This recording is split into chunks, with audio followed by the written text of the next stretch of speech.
దాన్ని వమ్మయ్యకుండా భారీ మెజార్టీతో గెలిపించడానికి కార్యకర్తలు అందరూ కూడా సిద్దం కావడం, ప్రజలందరూ కూడా భారతీయ జనతా పార్టీకి అనుకూలంగా నరేంద్ర మోడీ గారిని ఎట్టి బస్సులో మూడోసారి ప్రధానమంత్రి చేయాలని చెప్పి ఒక ఆలోచనతో భారతీయ జనతా పార్టీ గెలిపించడానికి సిద్దమైన తరుణంలో ఎట్టి బస్సులో కరీంనగర్ పార్లమెంట్ నియోజకవర్గంలో ప్రజల ఆశీర్వాదంతో కార్యకర్తల యొక్క కష్టంతో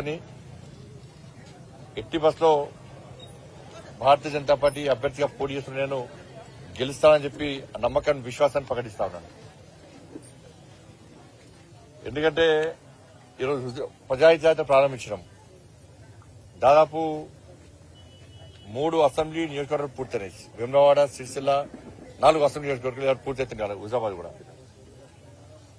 వేములవాడ, సిరిసిల్ల, హుజరాబాద్ ఈ 4 నియోజకవర్గాల్లో కూడా ప్రజల నుంచి మంచి స్పందన ఉన్నది. పెద్ద ఎత్తున ప్రజలు తరలి రావడము, ఆశీర్వదించడము, స్వాగతం పలకడము, మోడీ గారిని ఎట్టి బస్సులో గెలిపిస్తామని చెప్పి, మోడీ గారిని ప్రధానమంత్రి చేస్తామని చెప్పి, మా ఓటు మోడీకే, ఇవి మోడీ ఎన్నికలు, ఢిల్లీలో ప్రధానమంత్రి నిర్ణయించే ఎన్నికలు, మాకు నరేంద్ర మోడీ గారు ప్రధాని తప్ప వేరే ఏ పార్టీ నాయకుడు వాళ్ళ ప్రధానమంత్రి అభ్యర్థిని ఇంత ప్రకటించలేదు, చెప్తలేరు. కాబట్టి ప్రధానమంత్రిగా ఉన్నటువంటి ఏకైక అభ్యర్థి, ఏకైక నాయకుడు నరేంద్ర మోడీ గారే. కాబట్టి నరేంద్ర మోడీ గారికి ఎట్టి బస్సులో అయితే ఒకసారి ప్రధానమంత్రి చేస్తామని చెప్పి ఒక విశ్వాసాన్ని, నమ్మకాన్ని ఇలా ఎక్కడ ప్రజలు ప్రకటిస్తూ ఉన్నారు. వాస్తవం కూడా కాంగ్రెస్ పార్టీ ఇంత ప్రధానమంత్రి అభ్యర్థిని నిర్ణయించాలని ప్రకటించారు. ఇక్కడ కూడా ఇతర పార్టీలు ఇవి లేవు. ఇవి దేశ ప్రధాని నిర్ణయించే ఎన్నికలు. ఇటువంటి పరిస్థితుల్లో ఎన్నికల వాతావరణం దేశవ్యాప్తంగా ఉంటే ప్రధానమంత్రి అభ్యర్థులు కూడా వాళ్ళ పేరు చెప్పుకోలేని స్థితిలో ఉన్నారంటే వాళ్ళు ఏ విధంగా అధికారంలోకి వస్తారంటున్నారో అర్థం కాదు. ఇప్పుడు కూడా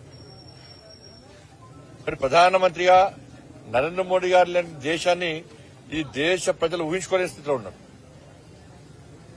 దేశాన్ని రక్షించడం గాని, దేశ ఆర్థిక వ్యవస్థను పరీక్ష చేయడం గాని, ఈ దేశాన్ని అభివృద్ధి చేయడం గాని, తెలంగాణకు సంబంధించి తెలంగాణ రాష్ట్ర అభివృద్ధికి దాదాపు 10 లక్షల కోట్ల రూపాయల నిధులు ఇవ్వడం గాని, అనేక సంక్షేమ పథకాలు అమలు చేయడం గాని, కరీంనగర్ పార్లమెంట్ నియోజకవర్గానికి నిధులు ఇవ్వడం గాని, కరీంనగర్ పార్లమెంట్ నియోజకవర్గంలో కూడా సంక్షేమ పథకాలు అమలు చేయడం గాని, కరీంనగర్ పార్లమెంటు సభ్యునిగానే గెలిచిన తర్వాత దాదాపు 12,000 కోట్ల రూపాయలకు పైగా నిధులు తీసుకొచ్చిన విషయంలో గాని, ఇవన్నీ గుర్తించిన ప్రజలు ఎట్టి బస్సులో భారతీయ జనతా పార్టీకి మద్దతు ఇవ్వడానికి ఇవాళ ముందుకు వస్తా ఉన్నారు. దానివల్లనే ఇవాళ ప్రజాహిత యాత్రను పూర్తి స్థాయిలో విజయవంతంగా ముందుకు సాగుతా ఉన్నది. తప్పకుండా మిగతా మానకొండూరు, చొప్పదండి, కరీంనగర్ నియోజకవర్గాలు కూడా ఈ యాత్రను విజయవంతంగా పూర్తి చేస్తాం.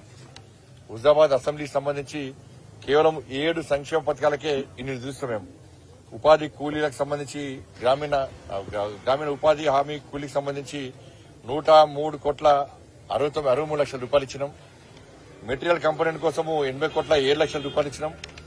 చెట్లు పెంచడానికి మొక్కల పెంపకం కోసం 79 కోట్ల 6 లక్షల రూపాయలు ఇచ్చినాం. 14వ 15వ ఆర్థిక సంఘ నిధులు 100 కోట్ల 8 లక్షల రూపాయలు ఇచ్చినాం. ట్రైసైకిళ్ల కోసం 32 కోట్ల 5 లక్షల రూపాయలు, మరుగుదొడ్ల నిర్మాణం కోసం 18 కోట్ల 64 లక్షల రూపాయలు, పీఎం కిసాన్ సమ్మాన్ నిధి 91 కోటి 44 లక్షల రూపాయలు, రూర్బన్ మిషన్ కింద 10 కోట్ల 8 లక్షల రూపాయలు, దాంతోపాటు సీఆర్ఎఫ్ ఫండ్స్ గాని, గ్రామీణ సడక్ యోజన గాని. హుజాబాద్ అసెంబ్లీకి సంబంధించి జమ్మికుంట మండలం కోరేపల్లి నుంచి తనుగుల వరకు 10 కోట్లతో రోడ్ల నిర్మాణం, వీణవంక మండలం చెల్లూరు కేశవపట్నం రోడ్డుకు 20 కోట్లు, ప్రధానమంత్రి సడక్ యోజన ద్వారా కమలాపూర్ గునిపర్తి చెల్లపల్లి రోడ్డుకు 4 కోట్ల 74 లక్షల రూపాయలు, హుజరాబాద్ సిరిసపల్లి తక్కలపల్లి రోడ్డుకు 2 కోట్ల